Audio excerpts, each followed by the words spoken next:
Hi, everyone. Welcome to your tarot wisdom for the month of January 2026. So, yes, I do want to wish you all a very, very happy new year. Sorry, that always happens. Um, I think it's going to be a really, really crazy happy new year, especially for the more awakened souls. It's like we're coming into the second half of our agenda, the awakening process. And if you're watching this, there's a high chance that you're a healer or a starseed or a way shower or something like that. And I think things are really getting ramped up, and this is when you're going to be really busy and in the right way. You've probably spent your life searching for the meaning of life and for your purpose in life, and now you know. It was always about following your joy and doing what you love, doing what you're good at, and sharing your gifts, which are probably gifts that are helping to raise the frequency and raise the level of consciousness of humanity at this time. So, in whatever area it is, um, you're coming into your own now. This is us coming into our own. And it's exciting because many of you may have felt a little bit aimless in life. And now you feel purpose. And even if we don't know what's going to happen, our humans don't know, do we, what's going to happen? We can feel, can't we? And that feeling that we have, I just want to clarify this. That feeling that we have is not um, like predicting the future or fortune telling. I think this is a really important point because a couple of people I've met recently have thought that tarot is about predicting the future and fortune telling. Well, it, if you think about it from a quantum perspective, there is no past and there is no future. Everything's happening in the now moment, and everything is happening um, in the now moment, but your future, in inverted commas, self is at a frequency that you're not vibrating with at the moment. Um, so it's not that tarot readers and psychics and people like that, it's not that they are telling the future. What it is that their energy is sensitive and they're able to raise their frequency to tap into those higher dimensions. But they're all happening in the now moment. But there is also infinite possibilities, which means that there's infinite timelines. So obviously, the decisions that we make in our now moment are going to affect which version of us comes into play through the perception of our human experience now, if that makes sense. Because the film Sliding Doors, there's some truth to that. Every timeline, every possibility is playing out in the all that is, but we're only perceiving that through one tiny, tiny pinhole of vision. Um, so it's more about feeling into because you get those feelings, don't you? You just don't feel that you feel uncomfortable about something, and that's telling you to avoid it. That's your intuition, and that's what we want to heighten. That's what we want to kind of practice a little bit more. Um, and I think tarot wisdom helps us do that. One of the feelings that I've been getting, and I get this, first of all, from a feeling, but also from reading lots of people's cards, because obviously unique stuff comes up in the cards for each person, and also mirrors come up because, of course, I'm seeing life from my perspective, and therefore everyone is a mirror of some kind. But also, I can feel into collective energies because when everybody at the same time is getting, for example, big things happening in March, I want to say, I mean, that big thing happening in March is going to be different for everybody. Well, hopefully it will be different for everybody. I don't know. I know in 2020 we had that feeling of big things happening in March and it was very global. So I think this year or I mean 2026, it's more, what I'm getting is that we've all kind of been cocooned and working on ourselves. You're doing your inner work. You wouldn't be watching this video if you were not doing your inner work. And that inner work is not only raising your frequency and expanding your level of consciousness, it's getting you ready. It's getting you ready. You're following the synchronicities, you're following your inspiration. So, therefore, you've watched the videos, heard the podcasts, read the books, meditated, done what you love, whether it be yoga, art, walking in nature, music, whatever it is, and it's almost like you're now ready. And I think January and February are going to be very, I'm not going to say like all calm and meditation and solitude. I think there's going to be a lot of meditation and solitude, but I think there's also going to be a lot of things that we're going to be doing, but in preparation for March. I don't know. That's how I feel about it. I think there's lots of things. Maybe there's relationships coming together, connections coming together. There might be books that you're reading, trainings that you're doing, things that are coming together. We're doing stuff, but it's quite insular, I think, is what I want to say. Whereas I think in March, with the spring equinox, with the Emperor energy, pioneers. I mean, of course, we know that March is the beginning of the astrological year. Aries is the beginning of the astrological year. It's the beginning of the pagan year. It's the beginning of spring. And Aries is fire. Having gone through the earth of Capricorn, the air of Aquarius, and the water of Pisces. So it's all this kind of preparation, grounded, communicative, and then flowing spiritually or what have you. And then when we get to Aries, it's full steam ahead, it's fire. And it coincides with the Chinese New Year of the fire horse. I mean, it doesn't matter which way you look, the message is coming in clear that in March, it's all hands on deck, but in the most beautiful way. We won't feel like we're being overworked, burnt out, and all these phrases from the old paradigm. We will be doing what we love and feeling expanded and joyful and healthy and abundant. And it's what is needed. I want to say it's what is needed. And your service to, oh, I feel quite emotional saying this. That always tells me there's some truth. But your service to humanity is going to another level. It's going to a whole new level.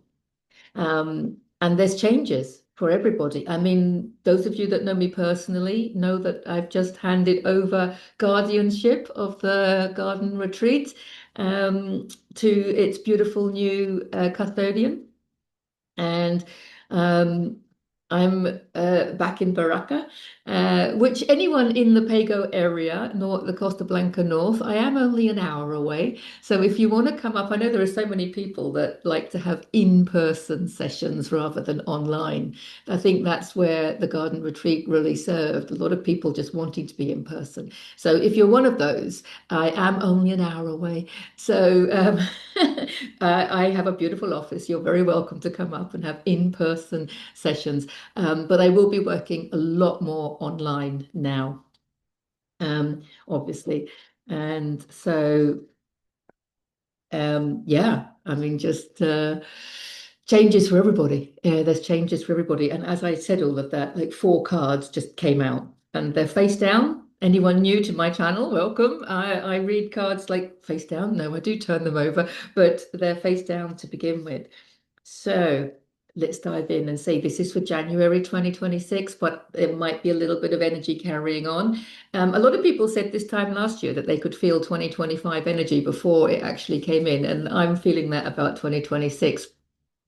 What I'm feeling about 2026 is that we're going to be living a life that our souls planned for us before we incarnated. It's just that our humans didn't have a clue. And our humans have been struggling to believe in the glorious, abundant, joyful, healthy life that we could live because of the density that we were born into. A lot of humans have had difficulty believing that we can live in that heaven on earth, that new paradigm, that world peace. I want to say world peace. Yeah, definitely. I'm going to have a quick shameless plug there. Because Lessons in Awakening, a simple guide to quantum manifestation, self-mastery, and creating world peace at this time of the Great Awakening. Creating world peace. Because we know now that when we feel that peace inside of us, then that's how we create it outside of us. So it's not about how to create world peace. It's about how to create peace within. And that book helps you do that.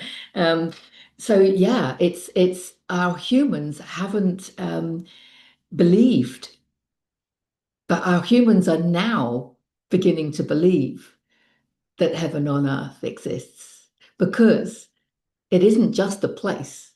It's a place born out of or reflected from a level of consciousness. So there is a level of consciousness that is heaven on earth, Christ consciousness, whatever term you want to put on it, fifth dimensional levels of consciousness, love consciousness, joy consciousness, peace consciousness. Is a level of consciousness that gets reflected back to us in a physical world. So, but now we understand that, now we believe that. That's why we're creating it. Beautiful, beautiful, beautiful. And look, we're starting off with the Seven of Swords, which is don't believe everything you think. That's what I say about the Seven of Swords. It's a deceit card. So there's coming up from the old paradigm because it's coming up first, and he's running away with this. So this is us moving away from any systems that were created through deception, any issues that were created through deception. So a lot of us, as we were growing up, were completely deceived through the media, through the political systems, even the medical systems, the education system. So there was a lot of deception. But also the deception was within us because we didn't believe. We didn't know that how good we were, how powerful we were, what that we were creator beings. And sometimes, like even now, this card comes up for people. Um, and the deceit, if you're seeing deceit outside of you, it's a reflection of the deceit within. And then people think, no, I'm not deceitful. I'm really honest. And you are, I'm sure. But if you are telling yourself that you're not good enough, or that you can't make an income doing what you love, or that you won't feel safe if you do what it is that you want to do, if you're still telling yourself that you need to work Monday to Friday, 9 to 5, and scrimp and save and just do what you love at the weekend, if you're telling yourself all those things, then you are deceiving yourself. If you're telling yourself that you're not lovable, you're deceiving yourself. If you're telling yourself that you're not good enough, you're deceiving yourself. So this card, like all tarot, relates to us and our relationship with us, but it also relates to the collective and our connection to the collective. So yeah, interesting one. We've got the Three of Swords as well. So this is us coming away from uh, grief and sadness. And also, what I want to say with this card, it's about reframing stuff. It's about understanding that we create our reality. We created ourselves through our perceptions, but also how we perceive the events in our life and how we perceive our suffering. It's really important because if you perceive it as you being the victim, you're giving all of your power away. When you understand that souls choose their suffering because they know that the suffering is going to lead to growth. So the way I look at it is that your oversoul or your higher self chooses your lessons in life. But it is your soul, your individuated soul, that chooses the suffering that's going to create that lesson in life. And if you look back at your life, you grew spiritually um, through adversity. And when you understand that, the old souls also understand that when you heal yourself through your adversity, you're actually healing the collective. So the older, wiser souls came in with a soul plan to experience even more adversity, which is why when you meet aligned people and awakened people, most of them have had a lot of adversity, a lot of suffering. Um, the suffering can also come from karmic cycles that we're needing to complete. But when you can perceive your suffering as being your soul's journey and your soul wanting to find ways for you to learn these spiritual lessons and to expand your wisdom and level of consciousness, when you can see it from that way, what I think is beautiful is once you've embodied that understanding, so you're no longer a victim at all, you're no longer living your life cluelessly, you're perceiving anything that you're seeing as negative, you're perceiving it as being just part of life and a learning curve. And in fact, you even get to the stage where you enjoy the challenges in life because you know they're going to expand you. Now, when you get to that stage, you can then ask and you will receive. You can ask for your lessons to be through joy and not through suffering. But while you're still judging your suffering as being something bad or wrong or something to avoid, then you're going to keep getting your lessons. But when you can see it's the silver lining, it's the blessing in disguise, it's all these phrases. We know that when we look back, if that didn't happen, I wouldn't be who I am today. So when you start seeing your growth, your expansion, your remembering of who you really are, when you start seeing that and as having come through your suffering, you start seeing your suffering from an expanded state of awareness. And then you can ask that your lessons, future lessons, your lessons start coming through joy. You don't need your lessons through suffering anymore. But there's two ways of looking at this. First of all, you've learned to deal with adversity. You've learned to deal with it with ease and grace. You've learned to accept it and honor it and not be thrown off by it. So, in a way, even if what you perceived as suffering in the past, you don't perceive it as suffering anymore. So, that could be also why, you can experience your lessons through joy.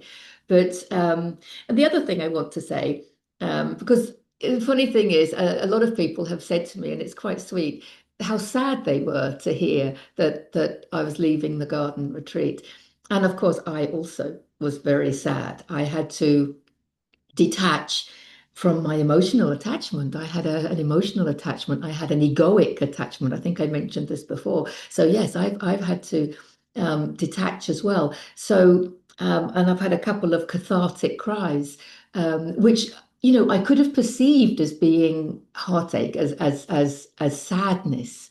Um, but it's not sadness, is it? It's not sadness. It's love. It's love.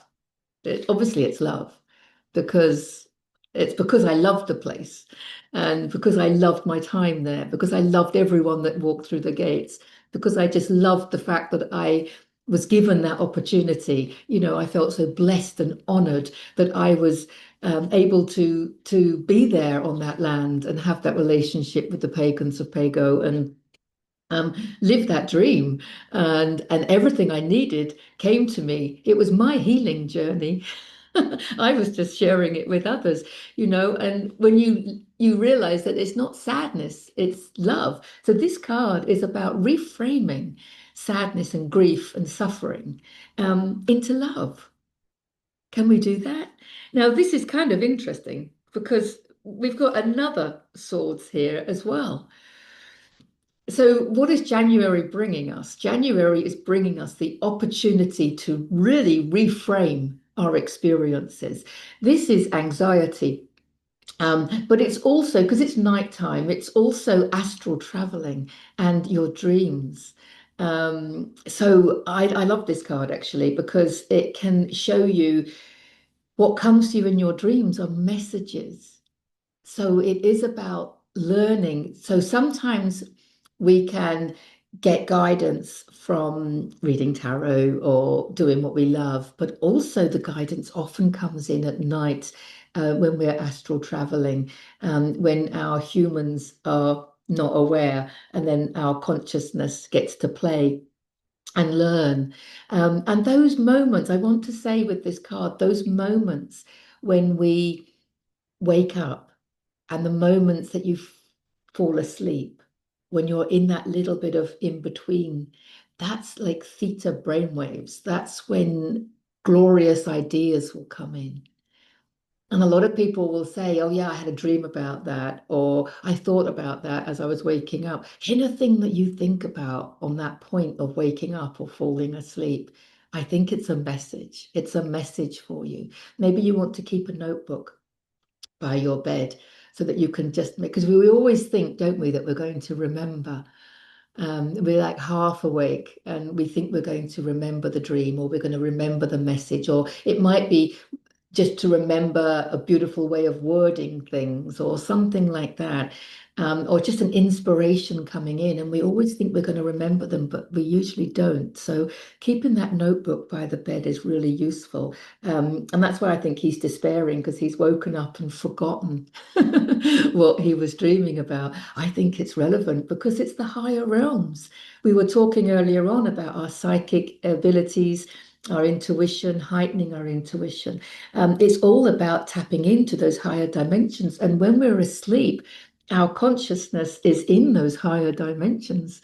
Our densest part is just not with it, right? And so it's our higher dimensional self that's having all the fun.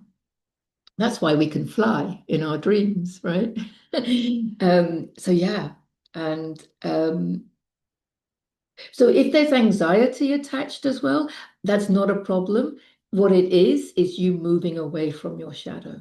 I want to say that as well. So if you have like a little bit of a nightmare, it's okay. Don't panic, but just know that your soul is moving away from that density as it moves into the light. Because our last card for the month of January is the death card. Now, on one look, you could say these are awful cards, right? But they're not.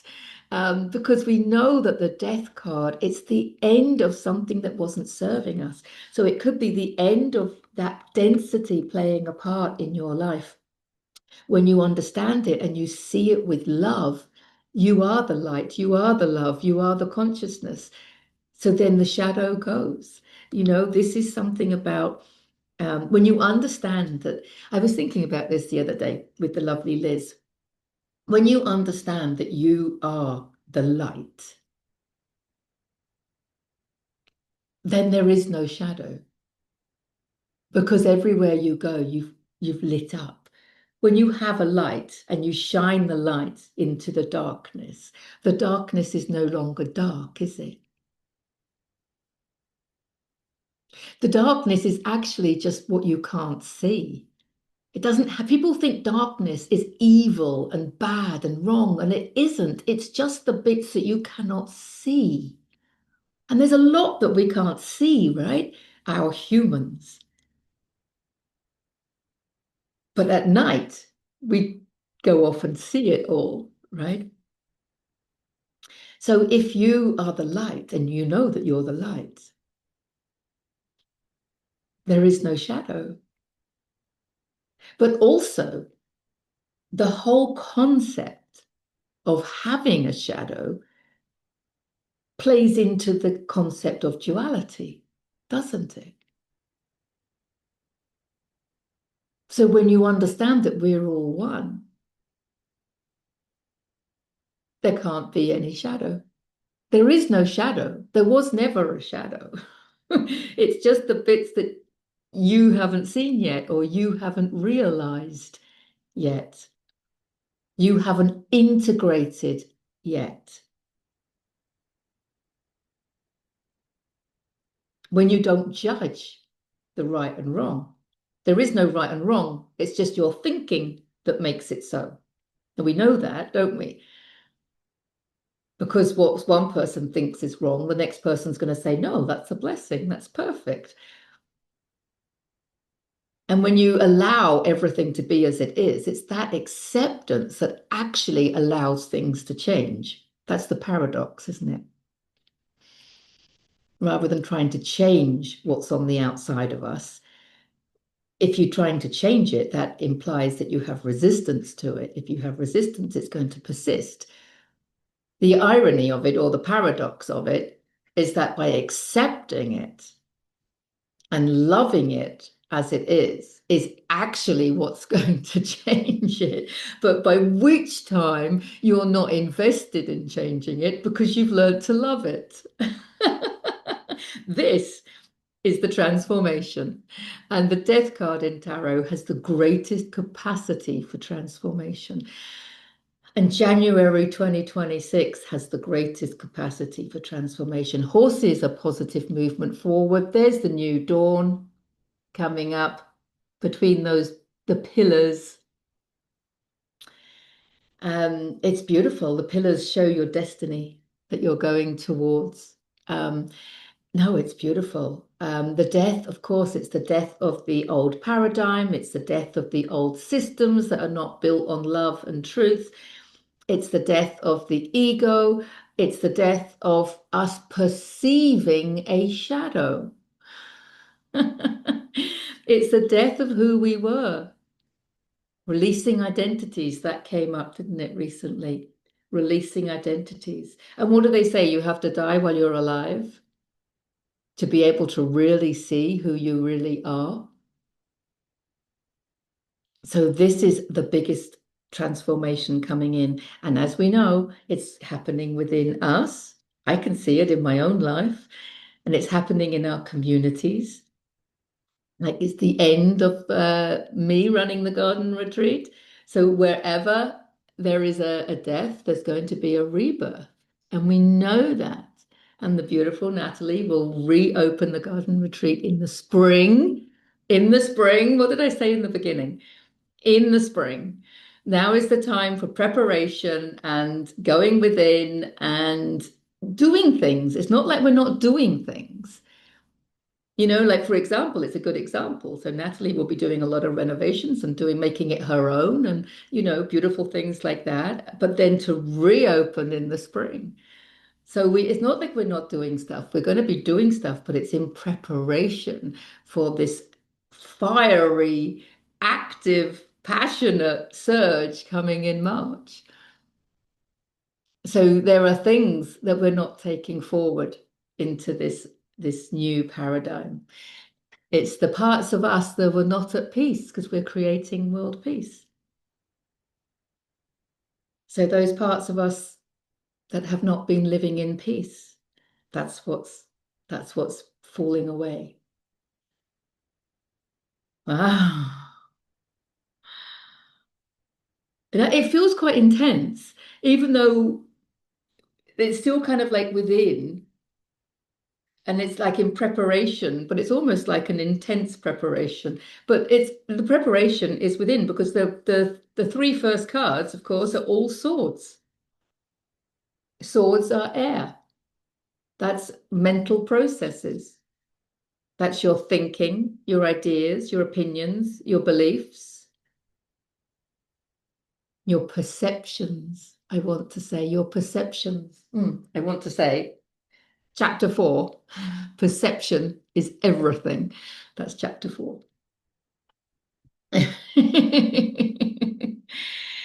Wow. Yeah. It's almost like we're being asked to stop thinking.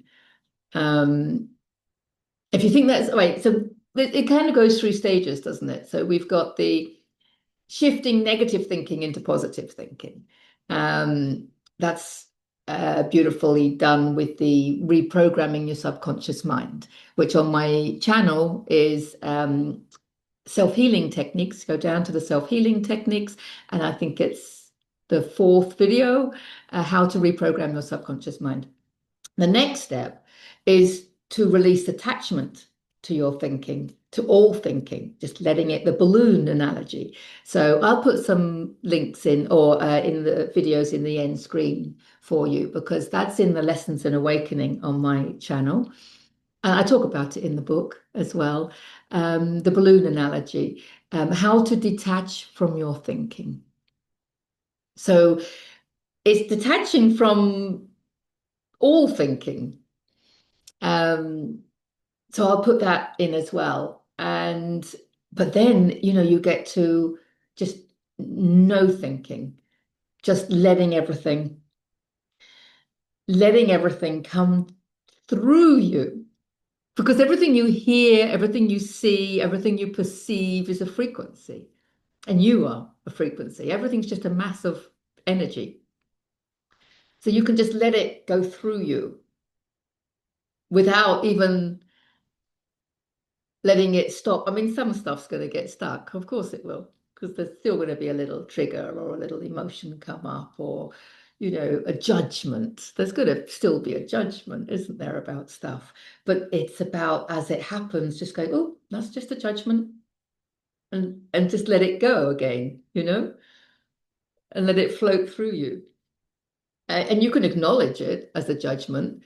I think the lesson here is not to hold on to it, not to hold on to the energy, the judgment or the trigger or the belief even, and just let it flow through. I don't know. Maybe that's our lesson for January. Let me know how you get on. Wow. Mwah, mwah, mwah. It's going to be a wonderful year. Um, So links in the description if you want to book in for a reading. It's a beautiful time to have a reading. The beginning of a new year. What's the year going to bring for you? And having a little upgraded soul reading to see where you're headed, a bit of clarity, a bit of confirmation. I think that's often the case when I read for people. Very often, I'm not telling them anything they don't already know on a soul level. But sometimes our humans just like to have that confirmation, don't they? So anyway, yes, mwah, mwah, mwah, sending you all lots of love for a beautiful, peaceful, loving, amazing, fulfilling, abundant new year. Bye for now.